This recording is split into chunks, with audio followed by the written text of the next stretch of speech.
What is Project K?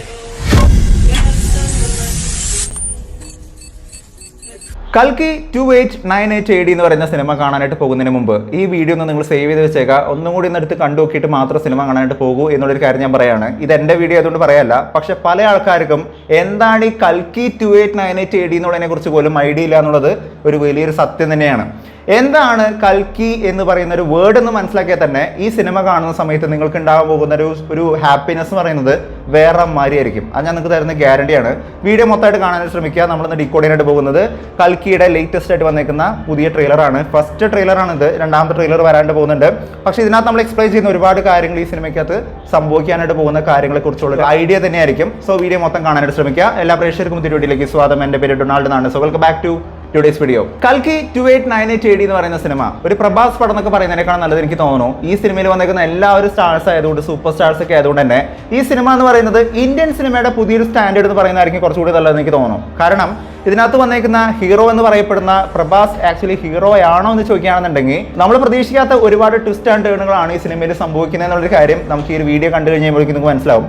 ഈ സിനിമയിൽ വന്നേക്കുന്ന വെരി ഫസ്റ്റ് ഷോട്ടിനെ കുറിച്ച് പറയുന്നതിനേക്കാളും മുമ്പ് തന്നെ എന്താണ് കൽക്കി എന്നുള്ളത് ഞാൻ നിങ്ങൾക്ക് ചെറിയൊരു ഐഡിയ തരാം. കൽക്കി എന്ന് പറയുന്നത് മഹാഭാരതത്തിൽ പറയപ്പെടുന്ന ഒരു കാര്യം എന്ന് പറയുന്നത് ലോകത്തിന്റെ അവസാനമാവുന്ന സമയത്ത് ശാന്തിയുടെ സമാധാനത്തിന് പുതിയൊരു ലോകം ഉണ്ടാക്കാനായിട്ട് വരുന്ന വിഷ്ണുവിന്റെ 10ാമത്തെ അവതാരം ഇതുവരെ വന്നിട്ടില്ല എന്നാണ് പറയുന്നത്. 9 അവതാരങ്ങളാണ് ഇതുവരെ വന്നിട്ടുള്ളൂ എന്നുള്ളൊരു കാര്യമാണ് ഹിന്ദു മിത്തോളജി പ്രകാരം പറയുന്ന ഒരു കാര്യം എന്ന് പറയുന്നത്. 10ാമത്തെ അവതാരമായിട്ട് ലോകത്തിലുള്ള എല്ലാ അധർമ്മങ്ങളെയും നശിപ്പിക്കാനും ലോകത്തിനൊരു പുനർജന്മം നൽകാനായിട്ട് വരുന്ന ഒരു കഥാപാത്രമാണ് അല്ലെങ്കിൽ ഒരു അവതാരമാണ് യഥാർത്ഥത്തിൽ കൽക്കി എന്നുള്ളൊരു കാര്യം നിങ്ങൾ ആദ്യമേ തന്നെ മനസ്സിലാക്കാം. അതായത് ലോക അവസാനം വരുന്ന സമയത്ത് വിഷ്ണുവിന്റെ 10ാമത്തെ അവതാരത്തിന്റെ ഒരു ആഗമനമാണ് ഈ കൽക്കി എന്ന് പറയുന്ന ഒരു അവതാരം എന്നുള്ളൊരു കാര്യം വളരെ സിമ്പിൾ ആയിട്ട് നിങ്ങൾ മനസ്സിലാക്കി വെക്കുക. ട്രെയിലറിലോട്ട് നമ്മൾ കിടക്കുന്ന സമയത്ത് ഈ ട്രെയിലറിനകത്ത് പറയുന്ന ഈ കഥയാണെങ്കിൽ സിനിമയിൽ പറയുന്ന കഥ എന്ന് പറയുന്നത് ബേസിക്കലി എവിടെയാണ് നടക്കാൻ പോകുന്നത് എന്നുള്ളൊരു കാര്യം പറയുന്ന സമയത്ത് നിങ്ങൾക്ക് ഏകദേശം ഒരു ഐഡിയ കിട്ടും.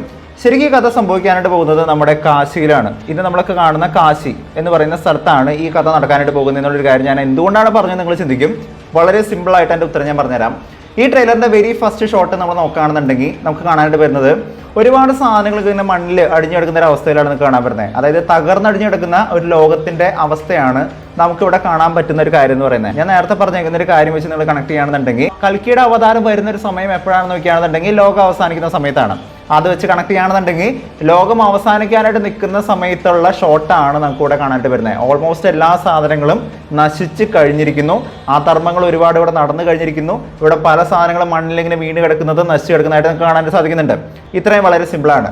ഇവിടെ നമ്മൾ കുറച്ചൊക്കെ മുന്നോട്ടേക്ക് പോകുകയാണെന്നുണ്ടെങ്കിൽ നമുക്കിവിടെ കാണാനായിട്ട് സാധിക്കും ലോകത്തിലെ ആദ്യത്തെ സിറ്റി എന്ന് പറയുന്ന ഒരു ഏരിയ ആണ് ഇതെന്നും ലോകത്തിലെ അവസാനമായിട്ട് നിലനിൽക്കുന്ന സിറ്റിയാണ് ഇതെന്നും ഒരു ഡയലോഗ്, ഇവിടെ 2 ഡയലോഗുകൾ പറയുന്ന ഒരു സിറ്റുവേഷൻ നമുക്കിവിടെ കാണാനായിട്ട് പറ്റും.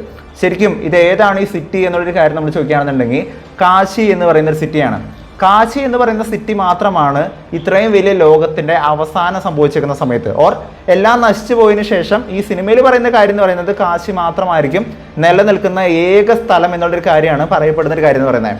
ഈ കാശിനെ ചുറ്റിപ്പറ്റി നടക്കുന്ന, കാശിയുടെ ഉള്ളിൽ നിന്ന് നടക്കുന്ന അതായിരിക്കും ഈ ഒരു കഥയുടെ ന്യൂക്ലിയസ് എന്ന് പറയുന്നത്. ബാക്കി എല്ലാ കാര്യങ്ങളും ഇതിനെ ചുറ്റി നടക്കുന്ന എലമെന്റുകൾ മാത്രമായിരിക്കും എന്നുള്ളൊരു കാര്യം നിങ്ങൾ ആദ്യം തന്നെ മനസ്സിലാക്കാം.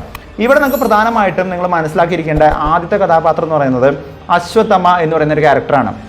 ആരാണ് അശ്വത്ഥമ എന്ന് പറയുന്ന ഒരു ക്യാരക്ടർ എന്ന് പറയുകയാണെന്നുണ്ടെങ്കിൽ മിത്തോളജി പ്രകാരം നോക്കുകയാണെന്നുണ്ടെങ്കിൽ, വീണ്ടും ഹിന്ദു മിത്തോളജി പ്രകാരം നോക്കുകയാണെന്നുണ്ടെങ്കിൽ അശ്വത്ഥമ എന്ന് പറയുന്നത് ദി പ്രൊട്ടക്ടർ എന്ന് പറയുന്ന ഒരു ക്യാരക്ടറാണ്. വാക്കിൽ തന്നെ നിങ്ങൾക്ക് കാര്യങ്ങൾ മനസ്സിലായിട്ടുണ്ടാവും.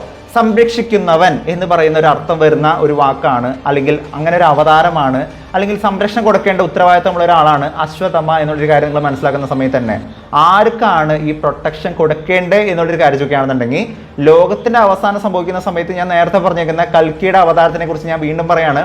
കൽക്കിയുടെ അവതാരം വരുന്ന സമയം വരെ അദ്ദേഹത്തിനെ പ്രൊട്ടക്ട് ചെയ്യേണ്ട ഉത്തരവാദിത്തം എന്ന് പറയുന്നത് അശ്വത്ഥമയുടെ ഉത്തരവാദിത്തമാണ്. അശ്വത്ഥമ ആരാണെന്ന് ചോദിക്കുകയാണെന്നുണ്ടെങ്കിൽ നമ്മളുടെ മെഗാ സൂപ്പർ സ്റ്റാർ അമിതാഭ് ബച്ചനാണ്. മെഗാസ്റ്റാർ അല്ലെങ്കിൽ എന്ത് വിളിക്കണമെന്ന് എനിക്കറിയില്ല. ഇന്ത്യയിൽ തന്നെ ഏറ്റവും വലിയ സൂപ്പർ സ്റ്റാറിന്റെ 1ാം സ്ഥാനത്ത് നിൽക്കുന്ന അമിതാഭ് ബച്ചനാണ് ഇതിനകത്ത് വരുന്ന അശ്വത്ഥമ എന്നുള്ളൊരു കാര്യം നമുക്ക് മനസ്സിലാക്കാനായിട്ട് സാധിക്കുന്നുണ്ട്. അശ്വത്ഥമ എന്ന് പറയുന്നത് ഒരു പ്രൊട്ടഗണിസ്റ്റ് ആണ്. അതായത് ഒരു ഹീറോ സൈഡ് എന്നുള്ളൊരു കാര്യം നമുക്ക് പറയാൻ പറ്റും. അപ്പോൾ ഇതിനകത്ത് വരുന്ന വില്ലന്മാർ ആരാണെന്ന് ചോദിക്കുകയാണെന്നുണ്ടെങ്കിൽ ഇതാ ഇവിടെ നിൽക്കുന്ന ഇവന്മാരാണ്. ഇവിടെ കാണുന്ന ഈ ചേട്ടന്മാരെ നമ്മൾ നോക്കുകയാണെന്നുണ്ടെങ്കിൽ നമുക്ക് കാണാൻ പറ്റും നമ്മുടെ സ്റ്റാർ വാർസ് സിനിമയിലും അല്ലെങ്കിൽ ഡ്യൂൺ സിനിമയിലൊക്കെ കണ്ടിരിക്കുന്ന പോലത്തെ ഒരുപാട് റെഫറൻസുകൾ വെച്ചുകൊണ്ടുള്ള കുറേ ക്യാരക്ടേഴ്സിനെ ഇവിടെ കാണാൻ സാധിക്കുന്നുണ്ട്. ഇവരുടെ ഉദ്ദേശം എന്ന് പറയുന്നത് ലോകം അവസാനിപ്പിക്കുക, അവരുടേതായിട്ടുള്ള പുതിയൊരു ലോകം ഉണ്ടാക്കുക എന്നുള്ളൊരു കാര്യമാണ് ഇവരുടെ ഒരു ഉദ്ദേശം എന്ന് പറയുന്നത്. അതിനായിട്ട് ലോകത്തിലുള്ള സകല റിസോഴ്സുകളും, വെള്ളമാണെങ്കിലും മറ്റെല്ലാ റിസോഴ്സുകളും നശിപ്പിക്കുക, അവരുടെ സ്വന്തം ഒരു ലോകം ഉണ്ടാക്കുക എന്നുള്ളതാണ് ഈ ഒരു ടീമിന്റെ ഏക ലക്ഷ്യം എന്ന് പറയുന്നത്. അതായത് ഇവരൊക്കെ അധർമ്മികളാണ്, ദുഷ്ടന്മാരാണ് എന്നുള്ളൊരു കാര്യം വളരെ ചുരുക്കത്തിൽ പറയാൻ പറ്റും. ദുഷ്ടതയുടെയും അധർമ്മങ്ങളുടെയും അങ്ങേയറ്റെത്തുന്ന സമയത്ത്, ലോകം അങ്ങ് മുടിപ്പിച്ച് കളയുന്ന അവസ്ഥയിൽ ലോകത്തിനെ സംരക്ഷിക്കാനായിട്ട് വരുന്ന ഒരു അവതാരമാണ് കൽക്കി എന്ന് പറയുന്ന ഒരു അവതാരം എന്ന് പറയുന്നത്. ഈ അവതാരത്തിനെ പ്രൊട്ടക്ട് ചെയ്യാനായിട്ട് നിൽക്കുന്ന ഒരു അവതാരമാണ് അശ്വത്ഥമ എന്നുണ്ടെങ്കിൽ, അമിതാഭ് ബച്ചൻ്റെ ക്യാരക്ടർ എന്നുണ്ടെങ്കിൽ, ഈ ഒരു ക്യാരക്ടറിനെ, കൽക്കി എന്ന് പറയുന്ന അവതാരം വരുന്നതിനെ തടയാനായിട്ട് ഒരു കൂട്ടർ മറ്റൊരു സൈഡിൽ എന്തായാലും ഉണ്ടാവുമല്ലോ. കാരണം ലോകത്തിനെ ഭരിച്ചുകൊണ്ടിരിക്കുന്നത് അധർമ്മികളാണ്. അപ്പോൾ ഈ ഒരു കൽക്കീനെ നശിപ്പിക്കാനായിട്ട് ഒരു ക്യാരക്ടർ എന്തായാലും അവിടെ ഉണ്ടായേ പറ്റും. അങ്ങനെ നിൽക്കുന്ന ക്യാരക്ടർ ആരാന്ന് ചോദിക്കുകയാണെന്നുണ്ടെങ്കിൽ അതാണ് നമ്മുടെ എല്ലാവരെയും ഹീറോ എന്ന് വിചാരിച്ചിരിക്കുന്ന പ്രഭാസ് എന്ന് പറയുന്ന അദ്ദേഹത്തിൻ്റെ ഭൈരവ എന്ന് പറയുന്ന ഒരു ക്യാരക്ടർ എന്ന് പറയുന്നത്. ഭൈരവ എന്തുകൊണ്ടാണ് വില്ലൻ എന്നുള്ളൊരു കാര്യം ചോദിക്കുകയാണെന്നുണ്ടെങ്കിൽ ഞാനൊരൊറ്റ ഷോട്ട് വെച്ചുകൊണ്ടാണ് ഞാൻ ഈ പറയുന്നത്. ഇവിടെ കാണുന്ന ഈ ഒരൊറ്റ ഷോട്ട് നമ്മൾ നോക്കുകയാണെന്നുണ്ടെങ്കിൽ ബൗണ്ടി എന്ന് പറയുന്ന ഒരു ഷോട്ട് നമുക്കിവിടെ കാണാനായിട്ട് സാധിക്കുന്നുണ്ട്. ബൗണ്ടി എന്ന് എഴുതി വെച്ചേക്കുന്നതായിട്ട് കാണാൻ സാധിക്കുന്നുണ്ട്. ഈ ബൗണ്ടി എന്ന് പറയുന്ന സംഭവം എന്താണെന്ന് ചോദിക്കുകയാണെന്നുണ്ടെങ്കിൽ വളരെ ചുരുക്കത്തിൽ പറയാം, റിവാർഡ് എന്നാണ് അതിൻ്റെ ഒരു മീനിങ് എന്ന് പറയുന്നത്. ബൗണ്ടി പറയുന്ന സമയത്ത് എനിക്ക് പെട്ടെന്ന് ഓർമ്മ വന്നത് വൺ പീസ് എന്ന് പറയുന്ന ആ ഒരു സീരീസ് തന്നെയായിരുന്നു. വൺ പീസ് എന്ന് പറയുന്ന സീരീസിനകത്ത് ഓരോ വില്ലന്മാർക്കും ഇത്ര ബൗണ്ടികൾ സെറ്റ് ചെയ്തിട്ടുണ്ട്. അതായത് ഒരു വില്ലന് ഇത്ര വില, അയാളുടെ തലയ്ക്ക് ഇത്ര വില ഇട്ടിട്ടുണ്ടാവും. ആ വില്ലൻ്റെ ഗ്രേഡ് കൂടുന്നതിനനുസരിച്ച് ആ വില്ലൻ്റെ ബൗണ്ടിയുടെ ആ ഒരു വില ഇങ്ങനെ കൂടിക്കൊണ്ടിരിക്കും. ഇത്രയും ബൗണ്ടിയുള്ള വില്ലനെ തകർക്കുന്ന ആരാണെങ്കിലും അയാൾക്ക് ആ ബൗണ്ടി സ്വന്തമാക്കാനായിട്ട് സാധിക്കും. അതായത് അത്രയും റിവാർഡുള്ള, അത്രയും വിലമതിപ്പുള്ള ഒരാളായിട്ട് ഈ കൊല്ലുന്ന ആൾ മാറുകയും ചെയ്യും എന്ന് പറഞ്ഞേക്കുന്ന പോലെ തന്നെ ഇവിടെ കൽക്കി എന്ന് പറയുന്ന ഈ ഒരു അവതാരത്തിന് തീർക്കാനായിട്ട് നിൽക്കുന്ന പ്രഭാസിന്റെ ക്യാരക്ടറിനെ സംബന്ധിച്ചിടത്തോളം, പ്രഭാസിന്റെ ക്യാരക്ടറിന് റിവാർഡ് കൊടുക്കാനായിട്ട് നിൽക്കുന്ന, അല്ലെങ്കിൽ ബൗണ്ടി കൊടുക്കാനായിട്ട് വില്ലന്മാർ തയ്യാറാക്കുന്ന ഒരു എമൗണ്ട് എന്ന് പറയുന്നത് 1 മില്യൺ എന്ന് പറയുന്ന ഒരു എമൗണ്ട് ആണ്. അതായത് 10 ലക്ഷം. അന്നത്തെ ഒരു കണക്ക് വെച്ച് പറയുകയാണെന്നുണ്ടെങ്കിൽ എത്രയായിരിക്കും എനിക്ക് പറയാൻ പറ്റില്ല. പക്ഷേ അത്ര എമൗണ്ട് 1 മില്യൺ കൊടുക്കാമെന്നുള്ളൊരു കാര്യമാണ് പ്രഭാസിന് കൊടുത്തേക്കുന്ന ഒരു ഓഫർ എന്ന് പറയുന്നത്. സ്വാഭാവികമായിട്ടും പൈസയ്ക്ക് വേണ്ടിയിട്ട് കൊട്ടേഷൻ ഏറ്റെടുത്തുകൊണ്ട് തീർക്കാനായിട്ട് വരുന്നൊരു കഥാപാത്രമാണ് പ്രഭാസ് എന്നുള്ളൊരു കാര്യം വളരെ സിമ്പിളായിട്ട് പറയാം. ഞാനിതൊക്കെ കോംപ്ലിക്കേറ്റഡ് ആക്കാണ്ട് പറയുന്നതാണ് നിങ്ങൾക്ക് മനസ്സിലാവാൻ വേണ്ടിയിട്ട്. അപ്പം പ്രഭാസിന്റെ ക്യാരക്ടർ എന്ന് പറയുന്നത് അശ്വത്ഥമ്മയുടെ ഓപ്പോസിറ്റ് നിൽക്കുന്ന, കൽക്കീനെ തീർക്കാനായിട്ട് നിൽക്കുന്ന, അധർമ്മികളുടെ കൂടെ നിൽക്കുന്ന ഒരു ക്യാരക്ടറായിട്ട് മാറാനായിട്ടുള്ള ചാൻസ് വളരെ കൂടുതലായിരിക്കാം എന്നുള്ളൊരു കാര്യം നിങ്ങൾക്ക് ഇവിടെ തന്നെ മനസ്സിലാക്കാൻ സാധിക്കുന്നുണ്ട്. മാറ്റങ്ങൾ വന്നേക്കാം, ഇതൊരു ഗസ്സാണ്. എനിവേസ്, പ്രഭാസിന്റെ ക്യാരക്ടർ എന്ന് പറയുന്നത് ഇത്രയും ബൗണ്ടി കിട്ടാനായിട്ട് ദീപിക പദുക്കോണയും കൽക്കീനെ തീർക്കാനായിട്ട് നിൽക്കുന്ന ഒരു ക്യാരക്ടറാണ്. അപ്പോൾ അശ്വത്ഥമ്മ വേഴ്സസ് പ്രഭാസിന്റെ ഒരു സംഭവമാണ് ഈ സിനിമയിൽ സംഭവിക്കാൻ പോകുന്ന പ്രധാനപ്പെട്ട സംഭവം എന്നുള്ളൊരു കാര്യം നിങ്ങൾക്ക് തീർച്ചയായിട്ടും ഉറപ്പിക്കാൻ പറ്റുന്ന ഒരു കാര്യം തന്നെയാണ്. കാരണം ഈ സിനിമ 2 പാർട്ടിലാണ് വരാനായിട്ട് പോകുന്നത്.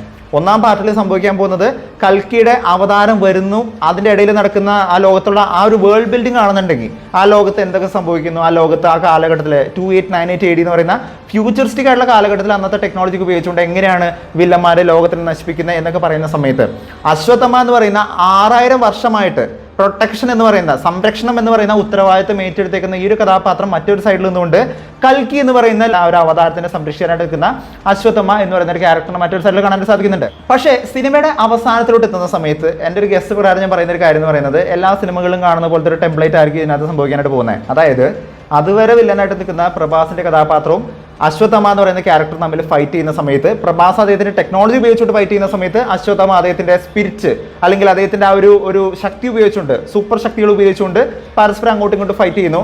അതായത് ഒരു ന്യൂ ഏജും ഓൾഡ് ഏജും തമ്മിലുള്ള ഒരു ഫൈറ്റ് ആണ് നമുക്ക് ഈ സിനിമയിൽ കാണാനായിട്ടുള്ള സാധ്യത വളരെ കൂടുതൽ. ഓൾമോസ്റ്റ് ഒരു ക്ലൈമാക്സിലോട്ട് എത്തുന്ന സമയത്ത് ഇതായിരിക്കും അവിടെ സംഭവിക്കാൻ പോകുന്ന ഒരു കാര്യം എന്ന് പറയുന്നത്. ആൻഡ് ഈ ഒരു ഫൈറ്റും കാര്യങ്ങളൊക്കെ നടന്നതിന് ശേഷം പ്രഭാസിന്റെ കഥാപാത്രമായിരിക്കാം ഒരു പക്ഷേ വിൻ ചെയ്യുന്നത്. ആ സമയത്ത് പ്രഭാസ് മനസ്സിലാക്കുന്ന ഒരു കാര്യം ഉണ്ടാവാം, ഈ കൽക്കി എന്ന് പറയുന്ന ക്യാരക്ടറിന്റെ അല്ലെങ്കിൽ ഈ ഒരു അവതാരത്തിന്റെ പിറവിയുടെ ഉദ്ദേശം എന്താണ്, അത് എത്രത്തോളം ഇമ്പോർട്ടൻ്റ് ആണ് എന്നുള്ളൊരു കാര്യം പ്രഭാസിന്റെ ഭൈരവ എന്ന് പറയുന്ന ക്യാരക്ടർ മനസ്സിലാക്കുന്ന സമയത്ത് അയാൾ ഒരു പക്ഷേ നന്മയുടെ ഭാഗത്തോട്ട് എത്തിയേക്കാം. അതായത് പോസിറ്റീവായിട്ടുള്ള നമ്മളുടെ അശ്വത്ഥമ്മ എന്ന് പറയുന്ന ക്യാരക്ടറിനെ സപ്പോർട്ട് ചെയ്യുന്ന, അല്ലെങ്കിൽ അയാൾക്ക് പകരമായിട്ട് പ്രൊട്ടക്ടറായിട്ട് നിൽക്കുന്ന ഒരു ക്യാരക്ടറായിട്ട് ഈ ഭൈരവ എന്ന് പറയുന്ന ക്യാരക്ടർ മാറാനായിട്ടുള്ള ചാൻസ് വളരെ കൂടുതലാണ്. അപ്പോൾ ആരായിരിക്കും മറ്റൊരു സൈഡിൽ വില്ലനായിട്ട് വരാമെന്നുള്ളൊരു ചോദ്യമാണ്. അതായത് സ്വാഭാവികമായിട്ട് നമ്മുടെ ഇവിടെ നിൽക്കുന്ന വില്ലൻ നായകനായിട്ട് മാറി, വില്ലൻ എന്ന് പറയുന്നത് പ്രൊട്ടഗണിസ്റ്റായിട്ട് മാറി, പ്രൊട്ടക്ടറായിട്ട് മാറിയെന്നുണ്ടെങ്കിൽ, സംരക്ഷിക്കാനായിട്ട് ഒരാളുണ്ടെങ്കിൽ നശിപ്പിക്കാനായിട്ട് മറ്റൊരു സൈഡിൽ ഒരാളുണ്ടായേ പറ്റൂ.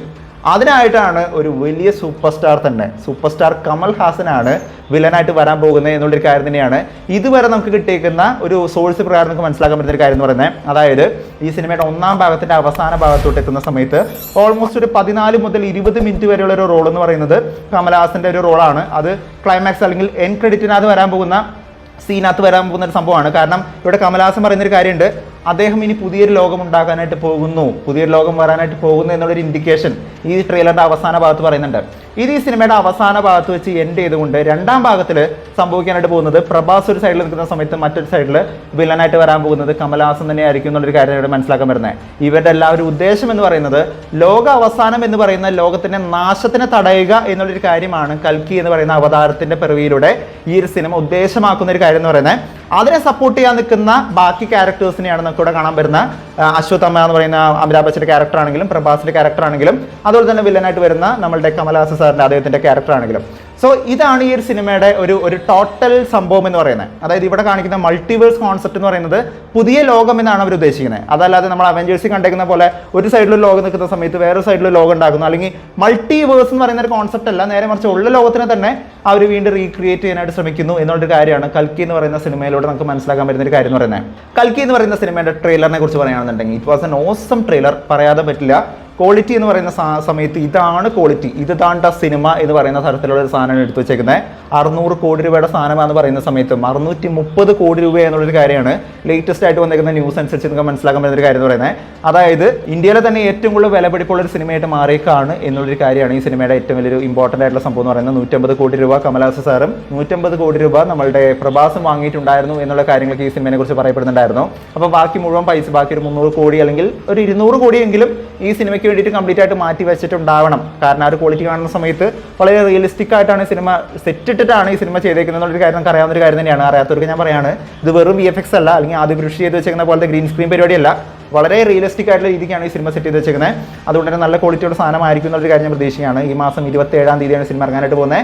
രണ്ടാം ഭാഗത്തോട്ട് എത്തുന്ന സമയത്ത് നല്ലൊരു ഹിന്റ് വെച്ചുകൊണ്ടായിരിക്കും ഈ സിനിമ അവസാനിപ്പിക്കുക എന്നുള്ളൊരു കാര്യം തന്നെയാണ്.